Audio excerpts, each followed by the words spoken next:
A bronze bell rings 3 times. The protagonist is in the kitchen. Through the window, Valentina is seen running through the yard, chased by Ramiro, who pretends he can't catch her. Laughter. The sound of that little bronze bell still makes me smile, even after everything that happened. That night, I thought we were just a family having one more Sunday dinner. Cut to black. I didn't know that same night, my brother had already signed the papers to take everything from me. The protagonist, as a child, sands wood next to Ramiro.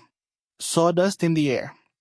My father, Ramiro, had spent his whole life building his small workshop. I grew up among sawdust and varnish. Ramiro hangs a bronze bell on the kitchen door. When my mother died, my father clung to 2 things, the workshop and the little bell she used to call us to dinner. Mateo enters, carrying expensive gifts and a forced smile. He brings along an unfamiliar doctor. I just want to take care of him, brother. Someone has to make the hard decisions. Wary. Says nothing.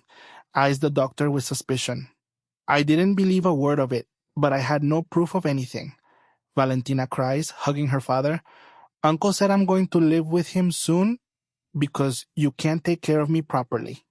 Cut to Mateo saying goodbye at the door. He grips the protagonist's shoulder hard, whispering, smiling. Blood is blood, little brother, and blood always picks a side. Look, this sounds like a family fight over money. We don't get involved in inheritance disputes. Go see a lawyer. Without solid proof of negligence or fraud, there's nothing I can do. Come back when you have something concrete. I was going to have to do this myself. Ivan, a former police officer, listens in silence. If you want to get in there without getting caught, you need to learn to move differently. Not like a brother visiting, like someone who doesn't want to be seen. Montage. The protagonist practices at night, picking locks, moving silently, sweeping a room against the clock. His hands shake at first, then grow steady.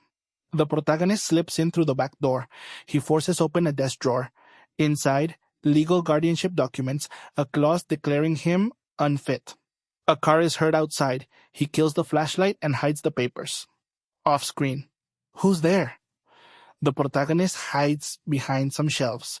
Suarez passes close by, pauses, then walks away. The protagonist escapes through the back window. There's grounds to challenge the petition, but the process could take months, maybe years. Meanwhile, temporary guardianship could still be approved. Valentina sits with red eyes next to Mateo, trembling. Dad said I can't see you as much anymore. Furious. What did you tell my daughter? Leaning in, low voice. I told her the truth, that soon I'm going to be the one who decides everything here. The business, the old man's house, and yes, who takes care of Valentina too, if you can't prove you're in your right mind. Laughs. Blood is blood, little brother. But only the winning blood counts. Grainy hidden camera image. Mateo enters, pours something from a small bottle into a glass of water beside the sleeping Ramiro. Whispering, almost tenderly. Rest, Dad. Tomorrow we sign the last papers, and all of this will be mine. Well, ours. Well, mine. He chuckles softly at his own joke. The protagonist and Ivan slip in through the back door. Suarez is asleep in an armchair, an empty bottle beside him. They move silently to Ramiro's room. The light snaps on. Mateo turns, startled, bottle in hand. Cold calm. Well, well, the hero brother has come to save the day. It's over, Mateo. Dry laugh. Over? Nothing's over, little brother. You were always the good one, the one who stays, the one who cleans up. I was always the one who decides. And today, I decide you're not going to ruin this for me. Mateo pulls a hunting knife from a drawer. Ivan steps in, but Mateo is already between them and Ramiro's bed, who wakes up confused.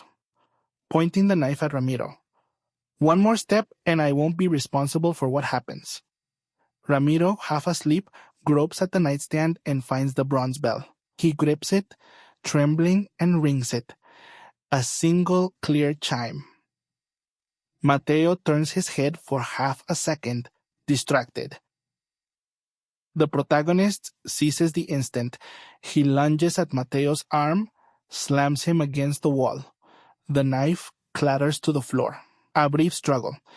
A punch lands on the protagonist's jaw. Ivan helps pin Mateo to the ground. Panting. Blood is blood, Mateo, but mine isn't for sale.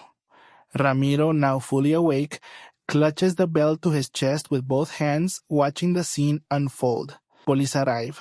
They find the knife, the bottle of sedative, and the recording. Mateo is handcuffed, shouting as he's taken away. I didn't do anything! He planned all of this! No one believes him. Hearings. Toxicology results confirming the sedative. Final sentencing. The same officer from scene 5 takes Mateo's statement, unable to meet the protagonist's eyes. Mateo lost everything he'd built with borrowed money and lies.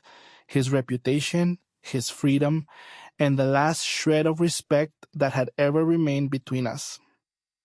Months later, Ramiro, recovered, chases Valentina around the yard again. The bell rings on the door as someone enters. These days, we still have Sunday dinner in the same kitchen as always. I don't flinch anymore when I hear it. Now, when it rings, I smile, because I know that this time, in this house, the only blood that counts is the blood that stays to protect, not the blood that comes to take.